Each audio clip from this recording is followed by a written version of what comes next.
तो दोस्तों कैसे हो। आज की इस वाली वीडियो में हम गोकू का कंपैरिजन करने वाले हैं पूरी की पूरी ब्लीच कॉस्मोलॉजी के साथ, और इससे उन लोगों की रिक्वेस्ट भी पूरी हो जाएगी जो कमेंट सेक्शन में ब्लीच को डिबंक करने का बोल रहे थे। और हाँ, अगर आपको डायमेंशनैलिटी के बारे में नहीं पता, लाइक 3D, 4D, 5D और डायमेंशनैलिटी के बियॉन्ड आउटर वर्सल, तो आप मेरी एंड स्क्रीन वाली वीडियो देख सकते हैं जो आपकी डेफिनेटली बहुत ज्यादा हेल्प करेगी और आपको पता चल जाएगा कि एक कैरेक्टर कैसे वर्सेस बैटल विन करता है। तो ज्यादा टाइम वेस्ट नहीं करते हैं और इस वीडियो को स्टार्ट करते हैं। स्टार्टिंग करते हैं ब्लीच कॉस्मोलॉजी को स्केल करने से, क्योंकि हमने मल्टीपल टाइम्स ड्रैगन बॉल के आउटवर्सल मेटास को कवर कर रखा है। गारगंटा एक ऐसा वॉइड है जो हर वर्ल्ड को कनेक्ट करती है इस वर्ष के अंदर। गारगंटा एक कम्प्लीटली ब्लैक वॉइड है जहां ऋषि स्पिरिट पार्टिकल्स बहुत ज्यादा होते हैं। नोवेल्स और डेटा बुक्स के अकॉर्डिंग ये इनफाइनाइट है और हर वर्ल्ड तक को कनेक्ट करती है। गारगंटा को सिंपल तरीके से ऐसे समझा जा सकता है जैसे एक लार्ज बाउल जो सारे वर्ल्ड्स को अपने अंदर कंटेन करता है। इनमें से ज्यादातर वर्ल्ड 3D होते हैं, लेकिन एक वर्ल्ड ऐसा भी है जो इनफिनिट 3D से भी ऊपर है और वो अपना खुद का स्पेस टाइम कंटिन्यूम रखता है। अगर हम वर्सेस बैटल विकी के टर्म्स में बात करें तो ये गारगंटा को लो मल्टीवर्सल कंटेनर बनाता है और हो सकता है ये इनफिनिट 4D भी हो या 5D भी हो। अब बात करते हैं लिंग वर्ल्ड की, जहां ह्यूमंस रहते हैं। वो एक ऐसा वर्ल्ड है जो डे और नाइट को एक्सपीरियंस करता है और इसमें सेलेस्टियल बॉडीज जैसे स्टार, मून्स, प्लैनेट्स भी एग्जिस्ट करते हैं। ये भी अप्लाई किया गया है कि इस वर्ल्ड में गैलेक्सीज हैं, जैसे जब कौन ने एक पेबल किक किया था और वो दूर एक गैलेक्सी तक चला गया था। बिल्कुल पहले आर्क में ही हम देखते हैं कि इचिको अपनी फैमिली डायनामिक को डिस्क्राइब करते हुए यूनिवर्स का मेंशन करता है, यानी स्टार्टिंग से ही यूनिवर्सल लेवल टर्मिनोलॉजी का यूज किया गया है जो लिविंग वर्ल्ड के स्केल को इनडायरेक्टली यूनिवर्सल स्कोप देता है। और मैं ये भी हाईलाइट करना चाहता हूँ कि हमारा मेन कैरेक्टर सिर्फ रैंडमली बात नहीं कर रहा था, वो एक्चुअली जानता है कि वो क्या कह रहा है, क्योंकि उसने एस्ट्रोलॉजी तक पढ़ाई की है जो डायरेक्टली यूनिवर्स और उसके सेलेस्टियल सिस्टम्स के बारे में होती है।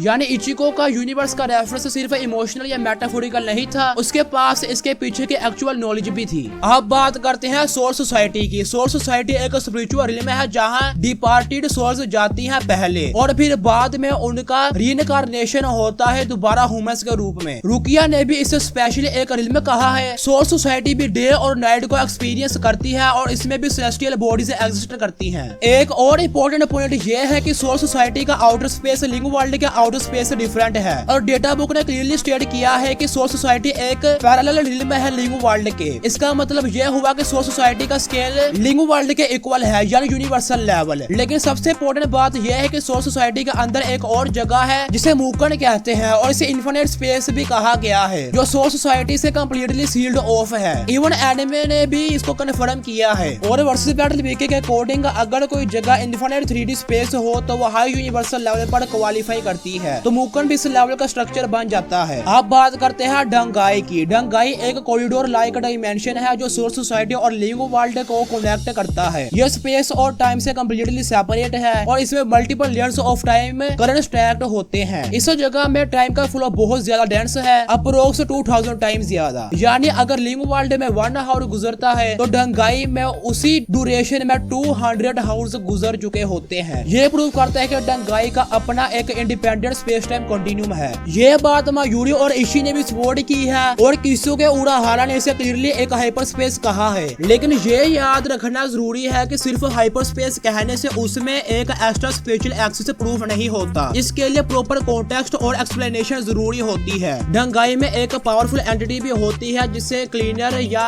कोटुसु कहते हैं। ये टाइम और स्पेस को रेगुलेट करता है, जो भी इसमें फंस जाता है उसे ये डिफरेंट टाइम पीरियड्स में भेज सकता है, ये टाइम के लेयर्स में ट्रैप कर सकता है। ये सब पॉइंट से मिलकर डंगाई को एक unique high dimensional space time ring में बनाता है। अब बात करते हैं हेल की। जैसे कि ये अप्लाई करता है कि ये एक ऐसी जगह है जहां साइनर्स को भेजा जाता है और कैप्टन जिनके पास हाई स्पिरिचुअल एनर्जी होती है उन्हें भी हेल भेजा जाता है। हेल के 5 लेयर्स दिखाए गए हैं। इसे प्रमोशनल मटेरियल्स ने एक मल्टीवर्स के रूप में एक्सप्लेन किया है। मल्टीवर्ल्ड थ्योरी के बेस पर हमें हेल आर्क में और इंफॉर्मेशन मिलेगा। हेल के पास गार्डियंस है जो साइनर्स को वाच करते हैं। अब कोई भी बीइंग हेल में मर सकता है, लेकिन अगर तुम मर जाओ तो तुम्हें दोबारा हेल में जिंदा कर दिया जाता है। हेल को एक लो मल्टीवर्सल स्ट्रक्चर माना जाता है। अगर हम बात करें वैली ऑफ स्क्रीम्स की तो ये एक डायमेंशन है जो लिविंग वर्ल्ड और सोल सोसाइटी के दरमियान पाई जाती है। डंगाई से निकली हुई है। लोस्ट सोल्स जिन्हें प्लैंक्स कहा जाता है वहाँ रहते हैं। ये एक ऐसी डायमेंशन है जिसे इनफाइनाइट सोल्स को रखने वाली कहा गया है। अब बात करते हैं हुयुको मुंडो की।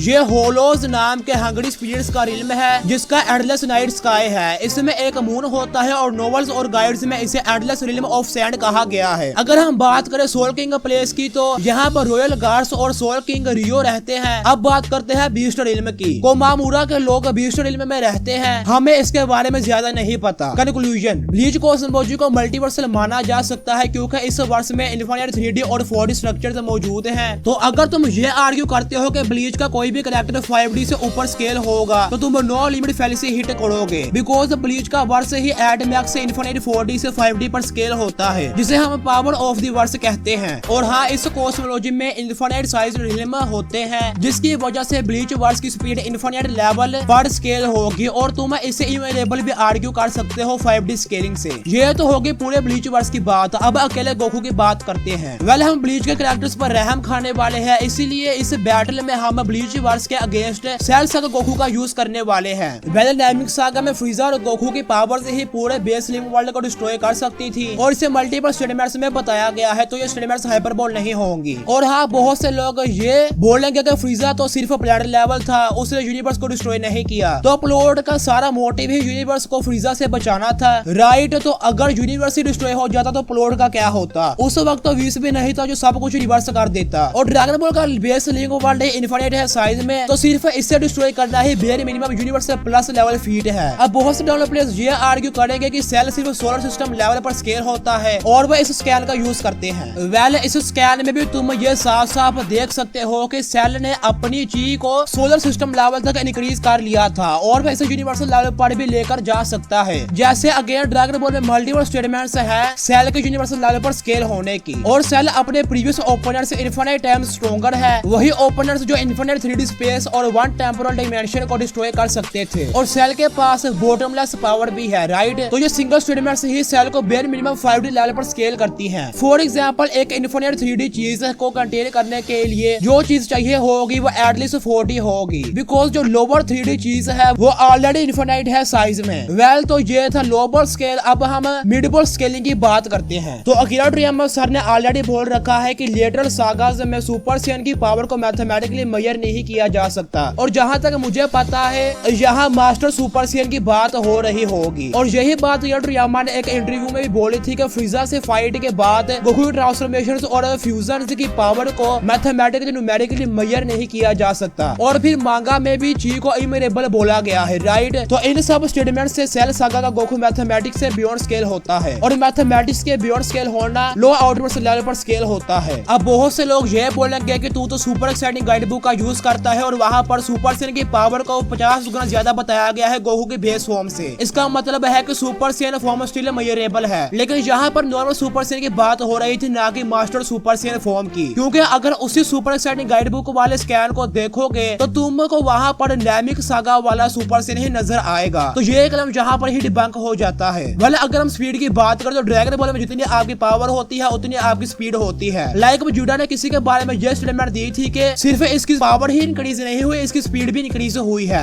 और मैं ये ऑलरेडी मल्टीपल टाइम्स बता चुका हूँ। वेल, सुपर सैयन के ग्रेड्स में स्पीड के इंक्रीज ना होने का मेन रीजन यही था कि उस फॉर्म्स में तुम्हारे मसल्स इंक्रीज होते थे और इससे फाइटर्स का वेट इंक्रीज होता था और स्पीड स्लो होती थी। और इस स्कैन से ये प्रूव होता है कि ड्रैगन बॉल कॉस्मोस में हाई टियर बीइंग्स के ऊपर हैक्स वर्क नहीं करती, और वैसे भी ब्लीच वर्स ही 5D पर कैप करता है, तो इसका लो आउटवर्सल हैक्स परफॉर्म करना इम्पॉसिबल है। तो हाँ, सेल सागा वाला गोकू ही पूरे के पूरे ब्लीच वर्स को वन शॉट कर देगा इजीली। इस बैटल का विनर गोकू ही है। तो दोस्तों, आज के साल वीडियो में इतना ही। मैं मिलता हूँ आपसे नेक्स्ट वीडियो में एक टॉपिक के साथ। तब तक के लिए take care and good bye.